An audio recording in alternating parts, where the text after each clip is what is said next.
ایک شخص آیا حضور کے پاس، ایک حضور سے کہا کہ اذن کیا مجھے اجازت ہے کہ اتمنا میں تمنا کروں بالموت، موت کی۔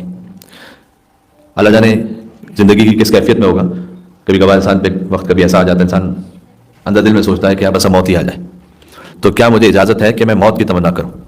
تو حضور نے ایک بڑا لطیف جواب دیا۔ حضور نے کہا کہ شیء لا بد منہ، یہ ایک ایسی شے ہے کہ جو آنی ہی آنی، تمنا کرو تب بھی آنی، تمنا نہ کرو تب بھی آنی۔ یہ نہیں کہ تم تمنا نہیں کرو گے تو نہیں آئے گی موت، فقط جو تمنا کرے گا اسی کو موت آئے گی۔ فرمایا شیء لا بد منہ، ایک ایسی حقیقت ہے کہ جس سے سب کو گزرنا ہے۔ جو ایتھسٹ بھی ہیں، جو بڑے سے بڑے کافر بھی ہیں، فرعون اپنے آپ کو ربکم الاعلی کہنے والا تھا، لیکن تاریخ میں لکھا ہوا ہے کہ اس نے بھی اپنے آپ کے لیے قبر بنا کے رکھی ہوئی تھی، اس کو پتا تھا کہ مجھے مرنا تو ہے، تو موت کی حقیقت سے کوئی انکار نہیں کر سکتا۔ پھر حضور نے فرمایا کہ موت تو آنی ہے، لیکن ھذا سفر طویل، یہ ایک بہت لمبا سفر ہے، اس کے لیے کچھ ہدیے اپنے ساتھ لے کے جاؤ جو تمہیں وقتاً فوقتاً دینے ہوں گے۔ اب موت کتنا سفر طویل ہے، وہ لوگ جو مر گئے ہیں 2000 سال پہلے، آج تک ان کا سفر جاری ہے۔ ہم جب اپنی قبر میں جائیں گے تو ہمیں نہیں معلوم کہ ہمیں قبر میں کتنے ہزاروں سال رہنا ہے، کتنے 100 سال رہنا ہے یا کتنے ہزاروں سال رہنا ہے، خدا جانتا ہے۔ تو سفر طویل۔ اچھا، یہ وہ حقیقت ہے کہ جس یعنی جناب امیر نے بھی اشارہ فرمایا تھا، جب مولا کائنات کے ایک صحابی وہ ایک وجہ سے حاکم شام کے دربار میں تھے اور مولا علی علیہ السلام کی شہادت ہو گئی تھی، تو معاویہ نے پوچھا کہ مجھے علی کے احوال بتلاؤ کہ علی کیسے تھے۔ تو وہ جو اس وقت وہاں صحابی موجود تھے وہ کچھ مالی مدد کے بھی محتاج تھے، تو معاویہ کی ایکسپیکٹیشن یہ تھی کہ اب یہ چونکہ مجھ سے محتاج ہیں اس وقت، تو ہو سکتا ہے ان کی کچھ برائی کریں گے، میری کوئی تعریف کریں گے۔ تو اس وقت وہ مولا علی کے صحابی تھے، وہ کہتے ہیں کہ تلوار کے سہارے سے وہ کھڑے ہو گئے، بوڑھے تھے، اور انہوں نے یہ کہا کہ میں نے خدا کی قسم دیکھا اپنے مولا علی کو کہ رات کی تاریکی ہے جب سب سو چکے ہیں اور ستارے ظاہر ہو چکے ہیں، اب ہر دوست اپنے دوست سے جدا ہو چکا ہے، لیکن علی مصلی عبادت پہ کھڑے ہیں، یہ تململ و تململ السریر، اور ایسے تڑپ رہے ہیں جیسے سانپ کا ایک کانٹا تڑپا کرتا ہے، جیسے کسی کو سانپ نے اگر کاٹ لیا ہو تو کیسے تڑپے گا اس تکلیف سے، تو وہ ایسے تڑپ رہے ہیں۔ وہ یبکی بکال حزین، اور شدت سے گریہ فرما رہے ہیں۔ وہ یقول، اور کہتے ہیں آہ آہ، تڑپ تڑپ کے کہتے ہیں کہ اے میرے رب، اے میرے رب، آہ من قلت الزاد، کہ سامان سفر تو بہت کم ہے، وطول السفر، لیکن سفر بہت لمبا ہے، طول السفر۔ جو حضور مکرم نے فرمایا نا کہ موت ایک طویل سفر ہے، تو امیر المومنین مصلی عبادت پر کھڑے ہو کے کہتے تھے کہ پروردگار زاد راہ بہت کم ہے لیکن راہ بہت لمبی ہے، طول السفر وعظیم المورد وخشونۃ المسجد، اور تجھ تک جو حاضری ہے وہ عظیم بھی بہت ہے، اور جس سواری کے ذریعے سے حاضری ہے وہ بھی بڑی سخت ہے، یعنی قبر۔ اب آپ سوچئے کہ وہ علی کے جس کے نام کی وجہ سے ساری کائنات جو جو ان پر ماننے والا ہے وہ بخشے جائیں گے قبر میں، وہ اس انداز سے گڑ گڑا کر تڑپتے ہیں۔ یہ کمال ذلت و عاجزی اور انکساری ہے۔ یہ لفظ میں اس لیے استعمال کروں کہ خود یہ مولا کائنات نے اپنے دعائے کمیل میں استعمال کیے ہوئے اللہ سبحانہ و تعالیٰ کے سامنے عاجزی انکساری کا اظہار ہے۔ انا عبدک الضعیف الذلیل الحقیر المسکین المستکین، یہ جناب امیر نے فرمایا دعائے کمیل۔ تو حضور مکرم نے فرمایا طویل سفر ہے، طویل سفر میں تم کچھ ہدیے لے کے جاؤ۔ یہ روایت میں کبھی تفصیل سے اور پڑھوں گا آپ کے سامنے، اس لیے کہ اس میں جو آگے اس کی بائفرکیشن ہے وہ اس طرح سے کہ حضور نے کہا کہ جیسے تمہاری موت کا سفر شروع ہوگا تو سب سے پہلی ملاقات تمہاری اسرائیل سے ہوگی، فرشتہ موت، تو اس کے لیے گفٹ تیار رکھو۔ پھر اس کے بعد دوسری ملاقات تمہاری ہوگی قبر میں منکر نکیر سے، ان کے لیے تحفے تیار رکھو۔ اس کے بعد تمہاری ملاقات جب آگے تم پہنچو گے تو تمہیں میزان سے گزرنا ہوگا، میزان کے لیے ایک تحفہ رکھو، صراط کے لیے ایک تحفہ رکھو۔ حضور نے فرمایا کہ میرے لیے ایک تحفہ رکھو میدان محشر میں، اپنے رب کی خدمت میں پیش کرنے کے لیے کوئی ہدیہ رکھو۔ اب اس کی کیا کیفیت ہوگی تو اللہ تعالیٰ جانتا ہے۔ اس طریقے سے 10 مورد حضور نے بتائے، اور ہر 10 موارد میں سے ہر ایک پر حضور نے فرمایا کہ ہر ایک کے لیے 4 تحفے ہیں، یعنی ملک الموت کے لیے 4 تحفے، قبر میں 4 تحفے، منکر نکیر کے لیے 4 تحفے، صراط پہ 4 تحفے، میزان پہ 4 تحفے، رضوان جو جنت کا سمجھ لیجیے کہ چوکیدار ہے اس کے لیے 4 تحفے۔ تو ابھی کل ملا کے 40 بنتے ہیں، 10 مورد میں ہر ایک کے لیے 4 تحفے۔ جب ہم سفر پہ جاتے ہیں، اب حضور نے کہا سفر بڑا طولانی ہے، جو سفر کی کیفیت ہے نا اسی حساب سے سامان سفر ہوتا ہے۔ آگے یہاں سے جلونگ جا رہے ہیں تو کوئی سوٹ کیس لے کے نہیں جائیں گے، لیکن سڈنی جا رہے ہیں 2-4 دن کے لیے تو شاید ایک سوٹ کیس لے کے جائیں گے، زیارت پہ جا رہے ہیں 15 دن کے لیے تو اس کے لیے الگ سامان لے کے جائیں گے، انڈیا جا رہے ہیں 2 مہینے کے لیے تو اس کے لیے الگ کوئی سامان سفر لے کے جائیں گے، اور اگر کہیں ڈپلائمنٹ پر ہیں اور بس مڈل ایسٹ شفٹ ہو رہے ہیں 2 سال کے لیے تو کچھ اور لے کے جائیں گے۔ اب جہاں ہزاروں سال جانا ہے وہاں کے لیے کیا تحفہ ہے؟ ایک سوال ہے، اس کا جواب میں آپ کی خدمت میں عرض کرتا ہوں۔ اس میں ہماری سوٹ کیس میں ہر طرح کی وہ چیز ہوتی ہے، کچھ چیزیں ہمیں رات میں کام آنی، کچھ چیزیں دن میں کام آنی، کچھ ہمیں ٹوائلٹریز ہے وہاں کام آنی، ہر طرح کے پیکج ہوتا ہے نا پورا۔ اس طرح سے حضور مکرم نے پورا پیکج بتایا۔ مثلا فرمایا جب صراط سے گزرو گے تو 4 تحفے تم صراط کے لیے رکھو۔ اس میں سے پہلا فرمایا اخلاص العمل، عمل کا خالص ہونا، یہ پورے صراط کا تحفہ ہے۔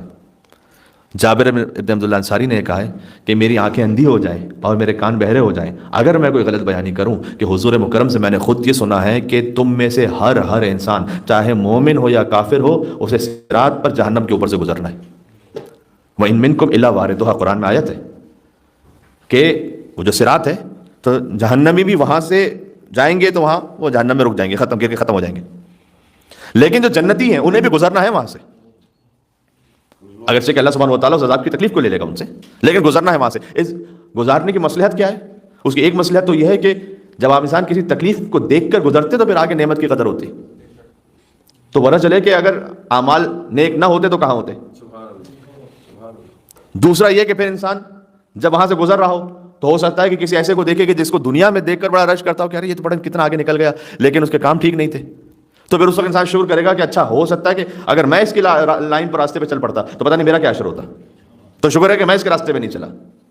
یا لیتنی اتخذت مع الرسول سبیلا، جہنمی وہاں کہیں گے کاش ہم نے رسول اللہ کی سبیل کو مانا ہوتا.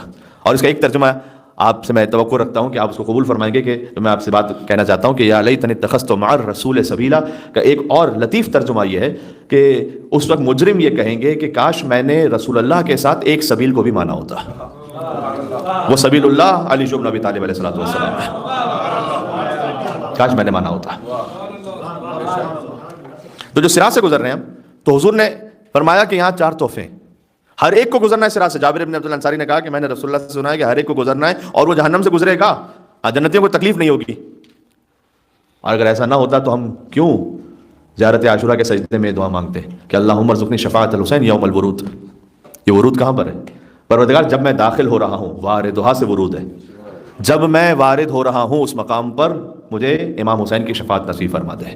یہ زیارت عاشورہ کی شفاعت جو ہم امام حسین السلام طلب کرتے ہیں وہ اس موقع کی ہے کہ میں گزر سکوں صراط سے. تو اب پہلا حضور مکرم نے فرمایا کہ اخلاص، یہ ایک تحفہ ہے صراط کا. حضور مکرم نے ایک مرتبہ فرمایا کہ دیکھو اگر تم نجات چاہتے ہو نا تو اللہ کو دھوکہ نہیں دینا. تو لوگوں نے پوچھا یا رسول اللہ کو کون دھوکہ دے سکتا ہے، اللہ کو چیٹ کون کر سکتا ہے؟ کہ اللہ کو دھوکہ دینا یہ ہے کہ وہ عمل جو اللہ کے لیے کرنا چاہیے وہ دوسروں کے لیے کرو. عجب کیا بات ہے.